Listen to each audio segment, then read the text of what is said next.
আচ্ছা, আমরা বাংলায় পুস্তক আর পুস্তিকা এই দুটো শব্দ শুনেছি, কিন্তু ইংলিশে এরকম কী কী হতে পারে?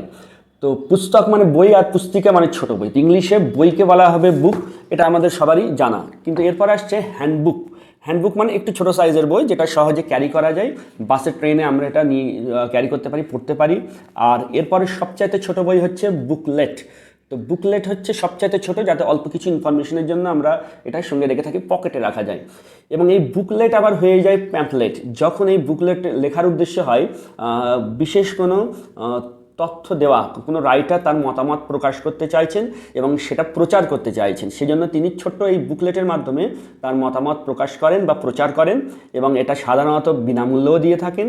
তো একে বলা হবে প্যাম্পলেট। তো বুকলেটই প্যাম্পলেট হয়ে যেতে পারে যদি কোনো প্রোপাগান্ডা, কোনো কিছু প্রচার করার জন্য সেটা লেখা হয়ে থাকে। আর এরপর আসছে লিফলেট আর হ্যান্ডবিল। লিফলেট আর হ্যান্ডবিল একই জিনিস। লিফলেট এবং হ্যান্ডবিলের সাইজ তো এই ধরনের হয়। আমরা বাসে, ট্রেনে যখন জার্নি করি বা আমাদের হাতে যখন এরকম হ্যান্ডবিল দেওয়া হয়, তো যাকে আমরা হ্যান্ডবিল বলি ওটাকেই বলা হয় লিফলেট। তো ওটা বাঁধাই করা হয় না, লুজ শিট হয়। কিন্তু হ্যান্ডবুক আর বুকলেট এগুলো বাঁধাই করা হয়ে থাকে। কিন্তু হ্যান্ডবিল আর লিফলেট বাঁধাই করা হয় না। তবে লিফলেট আবার অনেক সময় ফোল্ডেড হতে পারে, অর্থাৎ বেশ অনেকটা ইনফরমেশন থাকলে পরে তখন একটা পেজে যদি দেওয়া সম্ভব না হয়, দুটো তিনটে পেজ থাকে, কিন্তু সেটাকে বাঁধাই না করে ফোল্ড করে রাখা হয়। এই হচ্ছে সম্পর্ক বুক, হ্যান্ডবুক, বুকলেট, প্যাম্পলেট, হ্যান্ডবিল এবং লিফলেটের মধ্যে।